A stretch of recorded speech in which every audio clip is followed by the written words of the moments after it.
Ahora descubrirás que todo lo que crees real, es maya, es una gran ilusión. Lo que te llevará al despertar, al florecimiento.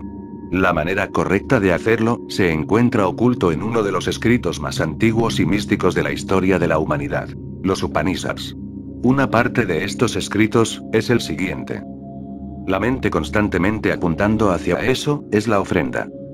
Ahora nos adentraremos en esta parte de los Upanishads.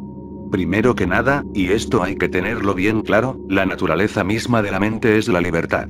Es por eso que si tratas de fijarla en algo, se revela. Por lo tanto, la concentración va en contra de la mente, porque estás tratando de limitarla sobre algo, exclusivamente a algo. Pero la mente es libertad, movimiento, un constante movimiento. Vive solo cuando se mueve. Existe solo cuando se mueve. Es una fuerza dinámica, por eso en el momento en que tratas de fijarla, estás tratando de lograr algo imposible. El hombre religioso ha intentado siempre fijar la mente hacia lo divino, y cuanto más intenta fijarla, más se va hacia el diablo.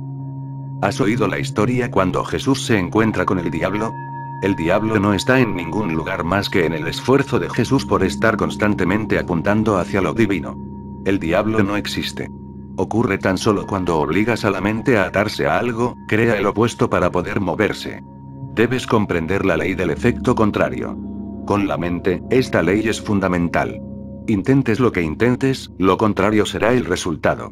Lo contrario, lo totalmente opuesto, será el resultado. Intenta dirigir tu mente hacia Dios, y te encararás con el demonio. Lo contrario será el resultado. Intenta dirigir tu mente, y tu mente se volverá anárquica. Cuanto más se busca la quietud, más inquieta se vuelve la mente. Cuanto más tratas de silenciarla, más ruido crea. Cuanto más intentas volverla buena, más pecados la tientan. Esta es la ley básica de la mente. Es tan básica como lo es la ley de Newton para la física. Trates lo que trates de alcanzar, nunca lo lograrás. Lograrás lo contrario, y entonces se crea un círculo vicioso. Cuando logras lo contrario, empiezas a pensar que lo contrario es tan poderoso, que dices, he de luchar con más ahínco. Cuanto más luchas, más poderoso será el opuesto, lo contrario. Pero trata de entender, que lo opuesto no existe. Tú lo creas, porque tratas de someter a tu mente. Es un subproducto que aparece porque desconoces la ley. Entonces, ¿qué hacer para ofrecer la mente a lo divino? Si eliges lo divino en contra de algo, nunca lo conseguirás. Solo hay un método. Elige a lo divino como el todo. Toma a lo divino como la totalidad. Toma a lo divino en todo, y por todo. Incluso si el demonio se te aparece, vive lo divino en él.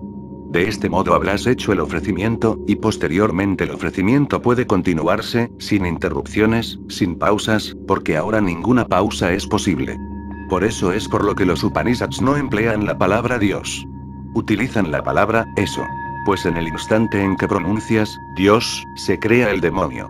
En realidad no emplean palabra alguna. Usan un dedo.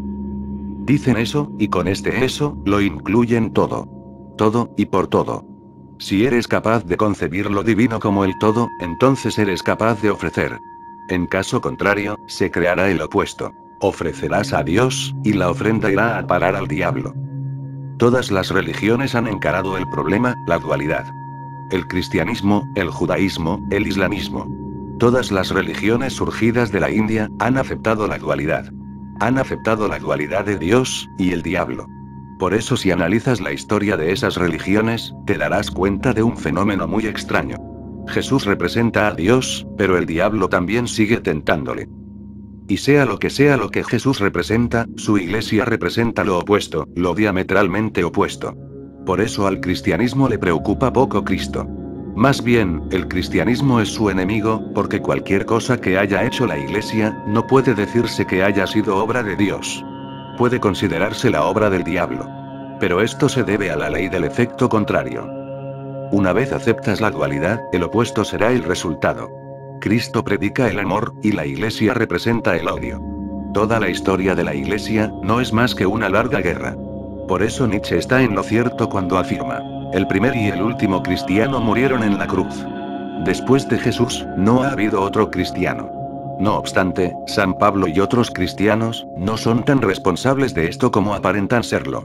La verdadera responsabilidad, recae en la ignorancia de la ley del efecto contrario. Si eliges una parte como divino, y una parte como antidivino, la mente se irá cambiando de bando. Y la mente tiene sus propios trucos para poderse cambiar de bando. Es capaz de justificar el mal en defensa del bien. Puede justificar la guerra para la paz. Es capaz de matar y asesinar en nombre del amor. Así que la mente es muy astuta y sagaz, desplazándose al opuesto.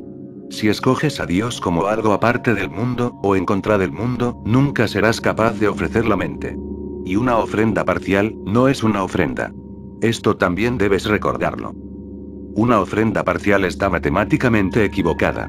Es como una circunferencia incompleta. No es una circunferencia. Una circunferencia es solo una circunferencia cuando está completa, cerrada. No puedes llamar a una circunferencia incompleta, circunferencia. O bien la ofrenda es total, o no lo es. ¿Cómo vas a ofrecer algo en parte? Es intrínsecamente imposible.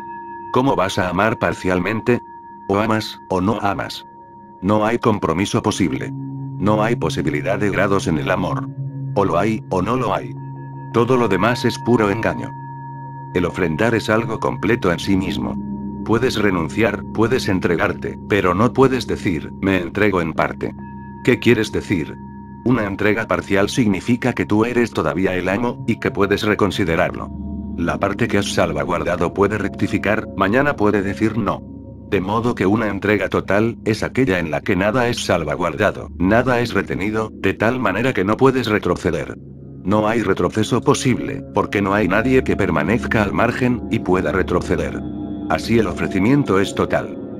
Pero si divides al mundo, si divides la existencia en extremos opuestos, te hallarás en una profunda división, y tu mente se desplazará al opuesto. Y cuanto más te resistas, más atrayente se volverá. Lo negativo es muy atrayente. Cuando insistes demasiado en él, no hacer, la atracción se vuelve insoportable. Un no, es una invitación altamente encantadora. Siempre que intentes forzar tu mente hacia algo, lo otro, aquello hacia lo que no estás tratando de ir, se volverá atrayente. Y antes o después, te aburrirás de la parte que has escogido, y la mente se cambiará. Siempre se cambia. La filosofía china dice que el yin está continuamente desplazándose hacia el yang. Y que el yang continuamente se desplaza hacia el yin. Forman un círculo. Están en perpetuo movimiento el uno hacia el otro. Lo masculino, lo activo, está continuamente yendo hacia lo femenino, hacia lo pasivo, y lo femenino se mueve continuamente hacia lo masculino. Forman un círculo. Y la luz se mueve hacia la oscuridad, y la oscuridad se mueve en pos de la luz, y hacen un círculo. Y cuando te aburres de la luz, eres atraído por la oscuridad. Y cuando estás aburrido de la oscuridad, eres atraído por la luz. Continuamente vas de un opuesto al otro. De modo que si tu Dios forma parte del mundo de opuestos, parte de la lógica de los opuestos, te irás hacia el otro extremo. Por eso es por lo que el Upanishad dice, eso. En este eso, todo está implícito, nada es negado.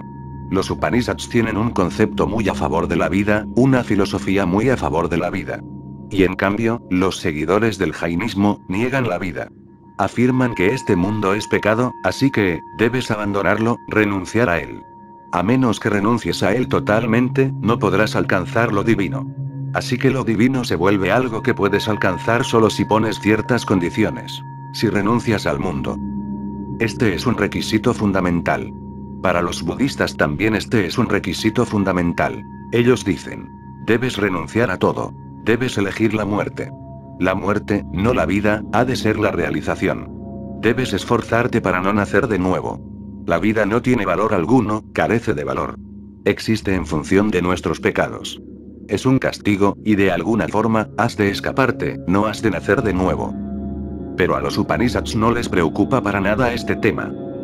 La misma actitud de negación de la vida, es cristiana. La vida es pecado, y el hombre nace en pecado. La historia comienza con pecado. Adán fue expulsado del paraíso, porque pecó. Desobedeció, y por tanto nosotros nacemos del pecado. Por eso es que los cristianos insisten tanto en que Jesús no nació por un acto sexual. Ellos dicen que nació de una madre virgen, porque si naces de un acto sexual, naces del pecado, y al menos Jesús no debe haber nacido del pecado. Así que toda la humanidad vive en pecado. Se requiere pues una absoluta renunciación para alcanzar lo divino. El cristianismo también se orienta hacia la muerte, por eso la cruz ha adquirido tanta importancia. Si no fuera así, la cruz no contendría tanto significado. Es el símbolo de la muerte. Los hindúes no pueden concebir cómo la cruz pudo volverse un símbolo, hasta el punto de que Jesús es significativo en tanto que fue crucificado. Si Jesús no hubiera sido crucificado, y hubiera sido simplemente un hombre común, el cristianismo no hubiera nacido. Así pues, los que están orientados hacia la muerte son atraídos por Cristo, debido a que fue crucificado. La muerte de Jesús se convirtió en el hecho histórico más importante. De modo que, en realidad, el cristianismo nació porque los judíos, de forma estúpida, crucificaron a Jesús. Si no hubiese sido crucificado, no hubiera cristianismo. Por lo tanto, Nietzsche está en lo cierto otra vez. Él sostiene que el cristianismo no es realmente cristianismo, sino crucianismo, orientado hacia la cruz. Ahora bien, los hindúes tienen su esencia en los Upanishads, los cuales preceden a Buda, y Buda no dijo nada que no figurara ya en los Upanishads.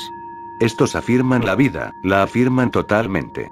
¿Y qué quiere decir que afirman la vida plenamente? No te puedes imaginar a Jesús bailando, no te lo puedes imaginar cantando, no te puedes imaginar a Buda bailando, cantando o amando. No te puedes imaginar a Mahavira luchando. Solo Krishna puede ser imaginado riendo, bailando, amando, incluso luchando, sin negar nada.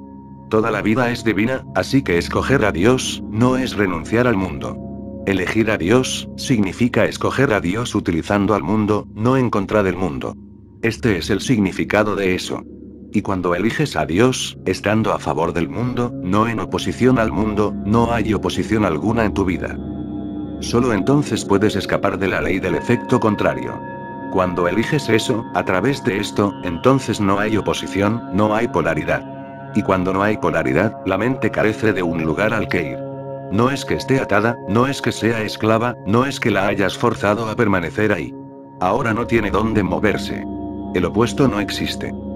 Entiéndelo claramente.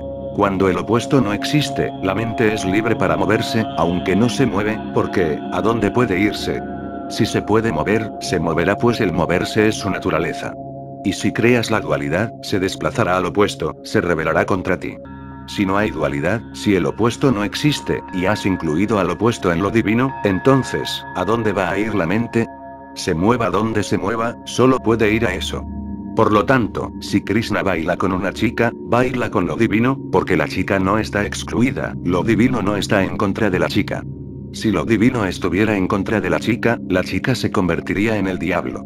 Entonces la chica sería una tentación, y surgirían dificultades. Cuando todo es divino, y cuando todo se transforma en una ofrenda, ¿dónde está la tensión? No tiene por qué haberla, y Krishna puede estar a gusto en cualquier parte. Incluso en el infierno puede encontrarse a gusto, porque el infierno es eso. Los seguidores del jainismo han colocado a Krishna en el infierno, porque él fue el responsable del Mahabharata, la gran guerra hindú. Lo han condenado al séptimo infierno, el más profundo. Adecuado para los peores pecadores. Pero seguramente, debe de estar bailando allí. Aunque esté allí, debe de estar bailando, porque incluso el infierno es eso. Y no tendrá prisa alguna ni rezará para poder salir del infierno. No se esforzará en ello, porque eso, está presente en todas partes. Entonces, incluso en el veneno, eso es. Incluso en la muerte, eso es. Incluso en el sufrimiento, eso es. Y no puedes irte a sitio alguno. Vayas donde te vayas, te vas a eso. Recuerda, a menos que comiences a percibir que esta ley está en funcionamiento en todas partes, nunca crees extremos opuestos en la mente, porque entonces serás víctima de tu propia estupidez. En el momento en que escoges uno como opuesto a otro, has cavado la zanja en la que vas a caer. Vas a ser hipnotizado por el opuesto. Todos estamos hipnotizados por el opuesto. Una sociedad se vuelve sexual, si afirmas que el sexo es pecado. Entonces el sexo se torna romántico, comienza a adquirir un resplandor de misterio a su alrededor. Un hecho vital tan simple, tan solo por llamarlo pecado, se convierte en la zanja. Llama a lo que sea pecado, y habrás creado un resplandor mediante el cual vas a ser hipnotizado. La autohipnosis es ahora posible. Niega algo, y ya has caído en la trampa. Lao Tse dice, una distinción de 1 centímetro entre el cielo y la tierra, y todo queda separado. Una distinción de 1 centímetro entre lo bueno y lo malo, y todo es separado. No se debería hacer distinción alguna. Por eso es por lo que la auténtica religión no es moralidad. La auténtica religión está más allá, porque la moralidad no puede existir sin distinciones, y la religión no puede existir con distinciones.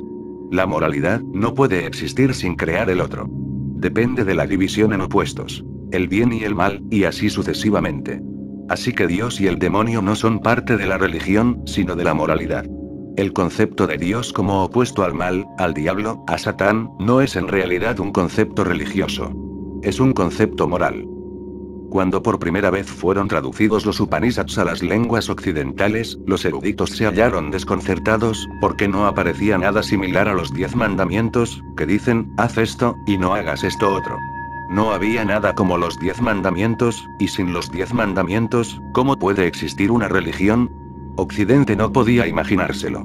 Por eso esos libros no fueron considerados realmente religiosos, porque no había discusión acerca de lo que es bueno y de lo que es malo, y sobre lo que se debería, y sobre lo que no se debería hacer. Y en cierto modo esto era correcto. Si nuestro concepto de religión es como moralidad, entonces los Upanishads no son religiosos, entonces nada es religioso, porque la moralidad es solo una conveniencia, y la moralidad puede cambiar según la nación, según la raza, según la geografía, según la historia. Cambiará, porque cada raza, cada nación crea sus propios sistemas. La auténtica religión no es una conveniencia, y no puede cambiar de una raza a otra. No depende de la geografía, y no depende de la historia. En realidad no depende de la forma de pensar del hombre. Depende de la verdadera naturaleza de la realidad. Por eso, la real religión es eterna. Las moralidades son siempre temporales. Pertenecen a cierta época, a cierto tiempo, y a cierto espacio. Luego cambia. Cuando pasa el tiempo, cambian. Pero la real religión es eterna, porque es la misma naturaleza de la realidad. No depende de tu forma de pensar. Esta religión pertenece a la realidad sin opuestos. Pero a la realidad se la separa en opuestos. Según la vemos dividida, porque el mismo hecho de ver, la divide, del mismo modo que un rayo de luz, un rayo de sol, se descompone al pasar a través de un prisma. Cuando la mente observa las cosas, estas son divididas en polaridades. En el instante en que observamos, dividimos. No somos capaces de permanecer en la realidad indivisa, ni un solo instante. Te veo, y ya te he dividido. Hermoso, feo, bueno, malo, blanco, negro, mío, no mío. En el instante en que te observo, la división se hace presente. La mente trabaja como un prisma, y el prisma divide la realidad. Y si continúa escogiendo, serás una víctima de tu mente. Lo bueno y lo malo son caracterizados como tales por la mente. No elijas lo bueno como opuesto a lo malo, pues si lo haces, al final, caerás en lo malo oponiéndose a lo bueno. Escoge el bien a través del mal. Conoce el mal a través del bien. Son uno. Siente esta indivisible unidad. Contempla la vida a través de la muerte. Contempla la muerte a través de la vida. No como opuestos, sino como uno, como los dos extremos de una misma cosa. Esto es lo que se quiere decir con eso. Y el sutra dice, la mente constantemente apuntando a eso, es la ofrenda. La mente debe estar fluyendo hacia eso, constantemente, sin pausa. ¿Cómo va a fluir la mente si haces de Dios algo separado del mundo? Tendrás que comer y te olvidarás de tu Dios. Tendrás que dormir y te olvidarás de tu Dios. Tendrás que hacer tantas y tantas cosas, que Dios será siempre un constante conflicto.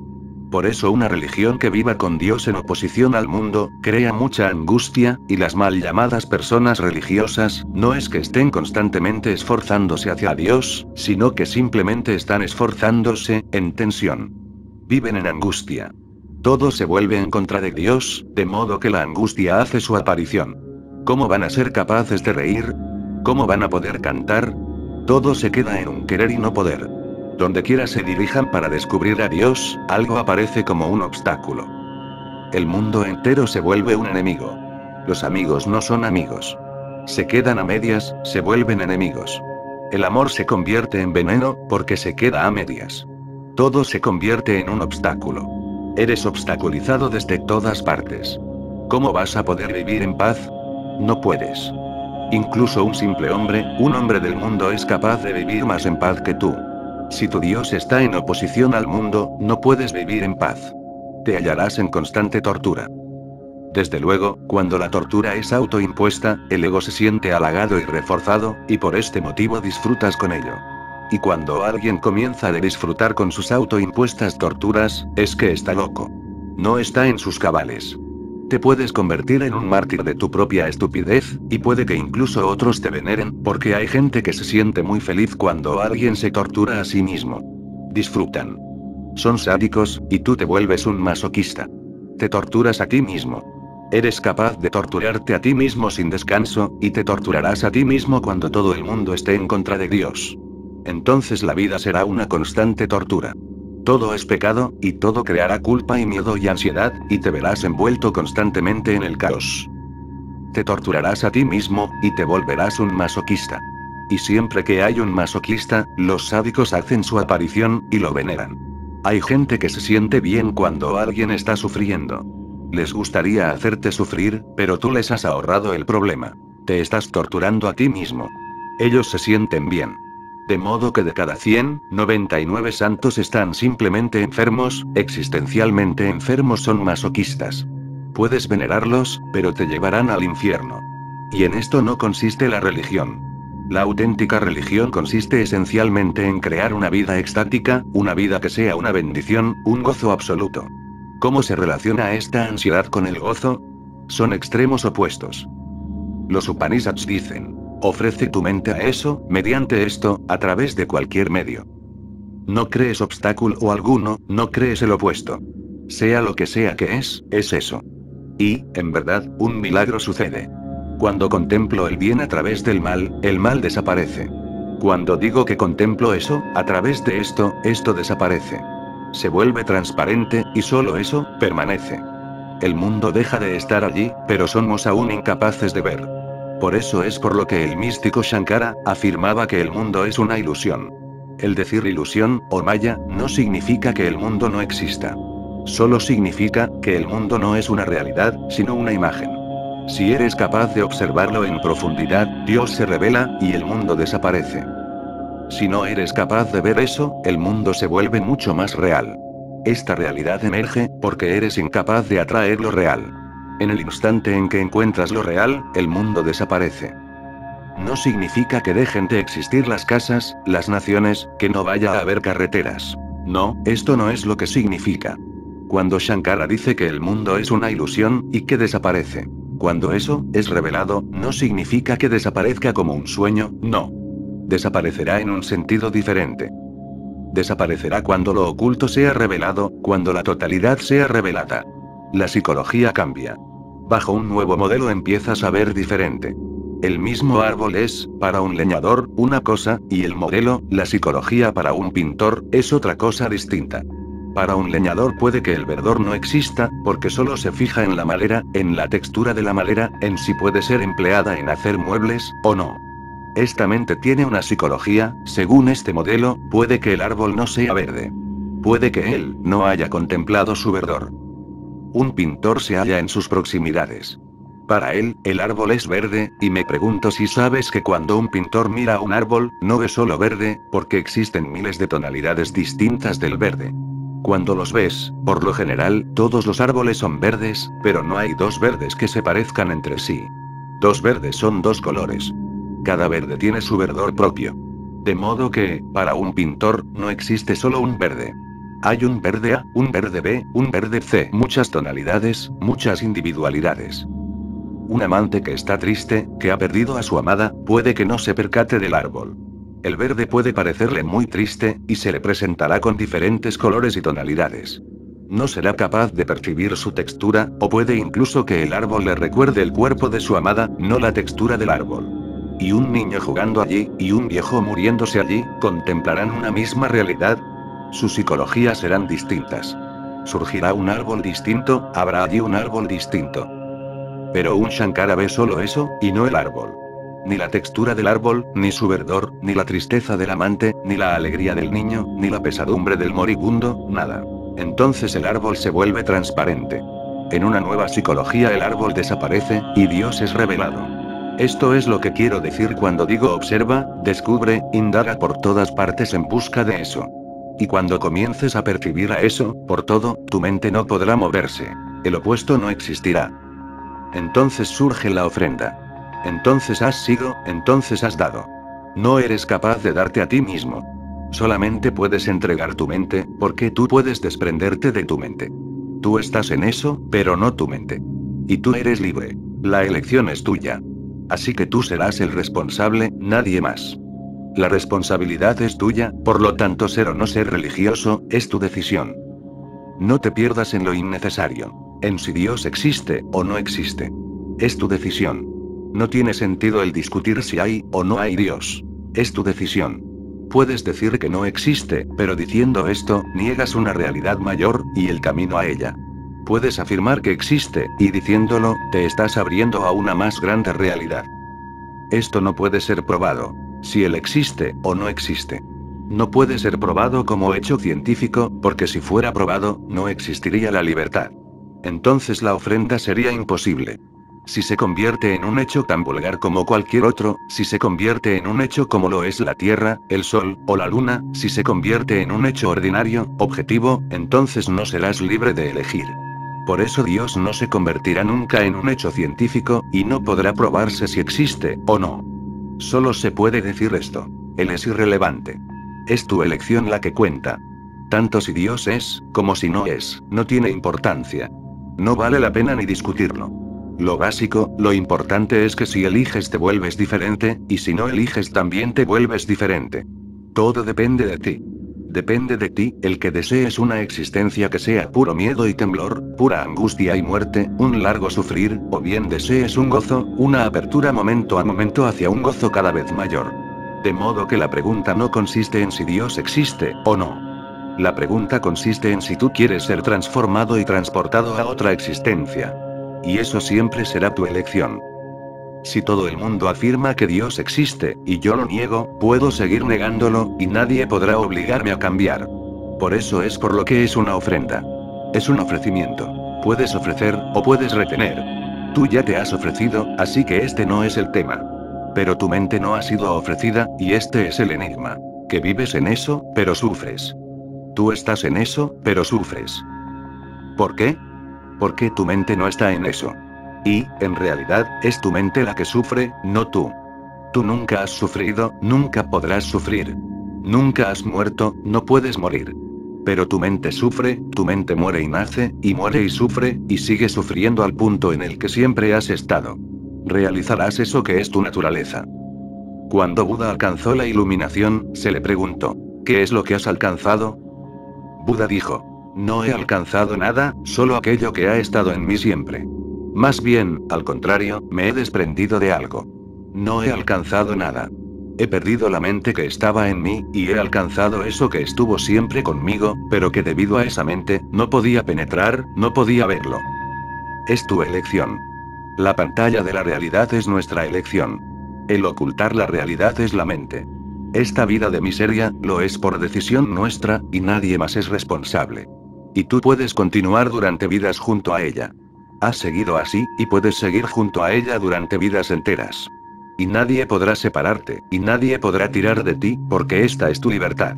Solo tú puedes salirte de ella, y puedes saltar en el momento en el que decidas.